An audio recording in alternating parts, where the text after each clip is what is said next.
Hello guys, this is me Rachel Da, and for today's video is bibisitahin natin yung nilapagan natin na computer shop dun sa Malabon. Birthday kasi ni Katlea, so ayan, sabi ko kailangan natin mag-update dun sa negosyong tinayo. Aircon ba dito? Oo, aircon. Kaya nga pala lamig-lamig. Uy, ganda ng aircon. Yung parang sa atin, katulad sa atin. Oo nga eh. Diba? Mahalitan ka. Ay, ilan ba yung oras dito sa piso? 5 minutes din. 5 minutes. Mga batak to ah. Gabi na. Ano to, kapitbahay nyo lang itong mga naglalaro? Oo. Hindi kayo hinahanap ng nanay nyo. Buti hindi sumusugod yung mga nanay nila dito. Yung iba, minsan.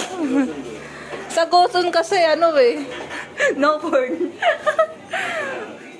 Mapasabay din yung mga bata dun eh. Ha? Sayang, di ba? Kasi yung shop mo dati, Ano to? Busy ako sa palengke eh. nag-aalala ako dun kasi Di ba laging sira? metal kasi yun. Kaya nung itatayo mo to, hindi ko nang may casing. Sabi ko, ayoko nang may casing. Kaya di kami, baka bulong yung computer. Kailangan, mabablock yung acid. Sabi ko, sabi ko, ayoko magano, malulugi ako nun. Ngayon yung may kaibigan ako na gumagawa ng cabinet. Oo. Ganyan. Pakakapal. Sabi ko, uy, blocking yung woods sa acid. Kaya yan, ang ginawa ko. Nang umukay naman siya sa akin, yung mga tira-tira ginawa niya. Sabi ko, hindi, susubukan ko. Sabi ko, may mabubulok. Wala nasira. Naano ko rin. Kasi woods eh. Pag metal, kumakapit, dumudugtong. Ano kailang pagawa na? Di ba?